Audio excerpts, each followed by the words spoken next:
So did you have to do an individual shot as well that wasn't used? Yeah, we had some individual shots. So what was yours?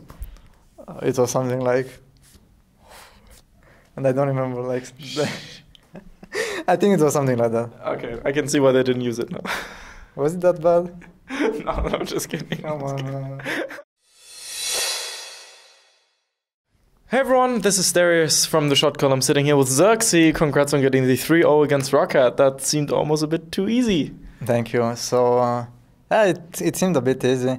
Only the first game was a bit rough because we kind of messed up the draft by picking two losing lanes with a losing jungler, and then we had to stall the game, the classic sprites wait 30 minutes, then just destroy everybody. But yeah, after that we just learned, and then after the first game, the games were quite easy. To be fair though, I mean, with all the expectations and stuff, multiple pros, the entire Riot LoL esports stuff around here basically predicted you guys to win, except for Devin, aka Pyrotechnics. So, do you want to say something to him? I just hate him. That's it. I hate him. Maybe he has to get some points back, he's back. Yeah, he saw that everybody is just going with his play, so she's like, I'm gonna do something special. Probably that's his way of thinking. So let's go through the games just a bit more. What kind of made you assert dominance in this kind of fashion? Like, what went so well for you guys for that to go 3-0?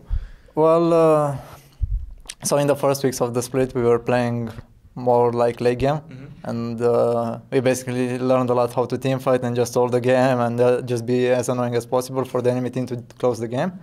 So in the first game, like I said, we messed up the draft because we had too many losing lanes, and we basically just had to stall the game until we get more items, and that's why the game looked a bit closer than it should have been.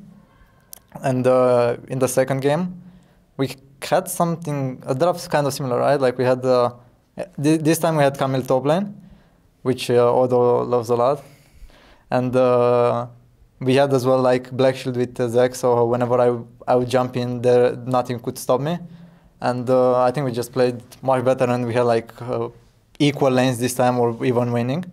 And then the third game, I guess it was we had like again Camille, and we had the Thunder pick as well, which I guess they don't really expect. Pretty straightforward, honestly. Yeah.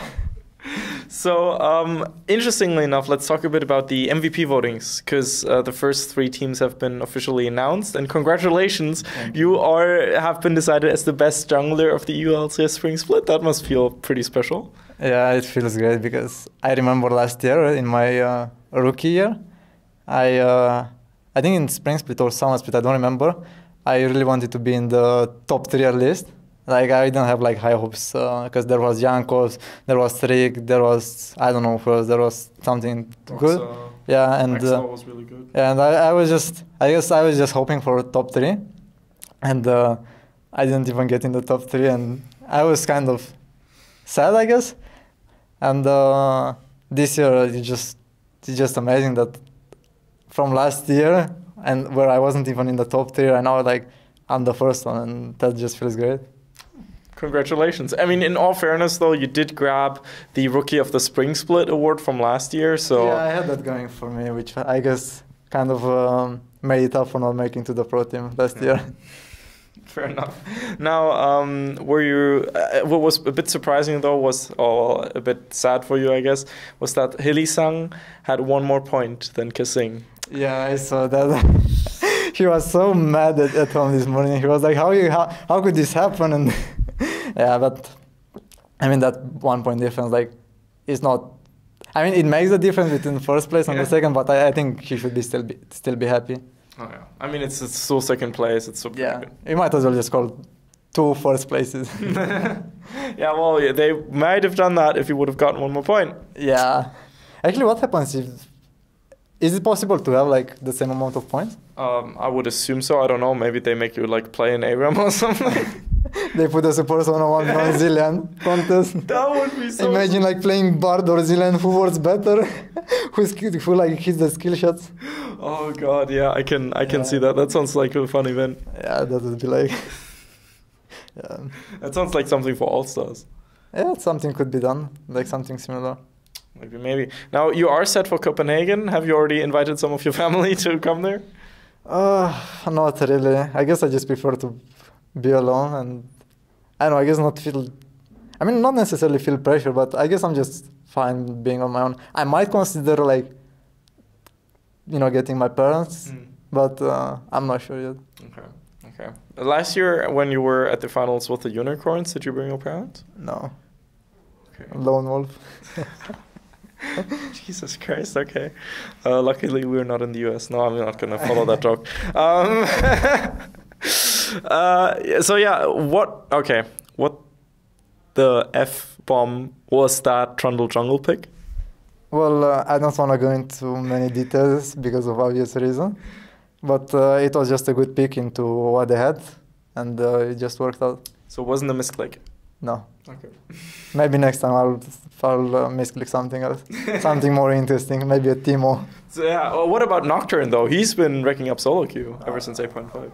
I mean, in solo queue he's great, but I don't really see him fitting in the competitive meta right now. Yeah, I mean he got shut down really heavily last week, so yeah. Yeah, they played it in an A, but I don't feel like the reason, like, I think out of like 4 or 5 games, the Nocturne won 1 or 2 games. But that was it, and I don't feel like it was because of the Nocturne pick, but rather on the enemy team just playing bad. Okay, fair enough. No. That said, though, another interesting thing about your Trundle pick, you picked up Xerxe instead of Glory, which is the usual item that you want to pick. What was that Xerxe about? Where would you go? No. There is no righteous Glory on Trundle. No. Trundle is not an engaged champion. Like, I went Ziggs because it just fits the... it's basically what, like, it has all the stats that you need, because you need the mana, you need the CDR, and it's really cheap as well. And you most of the time just sit next to your AD carry, and you just ult the tank. You get the proc as well. As you get bigger, you get the slow area around you, and then your AD carry just does more damage. Oh, I mean, it's true, but at the same time, I think it was the first time I've seen it in ages. I don't know, actually I think it's kind of an underrated item, to be completely fair. I don't know, I just really like it. Worked out. Yeah, I mean, you are not going with Righteous Glory, and then you go in, you pillar, and that's it. Like, there is no such engage. Hey, I'm Silver 5. There's everything that works as an engage. Like in Silver Gold, I could see that working, but in higher, you don't know. I mean, in Silver Gold, basically ADC any works. You know. Yeah, you can play anything in that elo. Thanks. Okay, I see you. It's okay. That said, though, what about that Jhin? Because we've seen him like a few times now, you know, Double Lift really popped off on him 1 week ago or something. But in general, it felt like Jhin has been in this really tough spot. Has been buffed that massively that he's actually now that relevant? I think the last buff that he got really helped him. And I guess he fits in the meta as well in a way. And I've seen in other regions he's quite contested, like he's either picked or banned. And it's just good for us as well. Okay. Well, additionally, Odoamne, you mentioned it already, was finally able to play carry champions. Why did you all of a sudden decide to not put him on Dog Champs anymore? Well, he has been playing like Dog Champions for like the past weeks, and we were like, hey, get out of the cage, and we just let him have some fun. I mean, he's our dog after all, right? Maybe that was a bit too mean. That was a bit BM, but also pretty funny. You like it, it's fine. Yeah, it's fine. That said, though, we've seen some great synergy with Odoamne and Xerxe. Yeah, we've been like working on the synergy for quite some time, so it's finally like showing off. Especially in the kiss cam. Oh, you're talking about the yeah. Yeah, they have the synergy since H2K because they've been playing longer. Yeah, true. I'm not there yet, but maybe in time. The splice kiss cam, I can see. Yeah, I would just go in and interviews just randomly appear.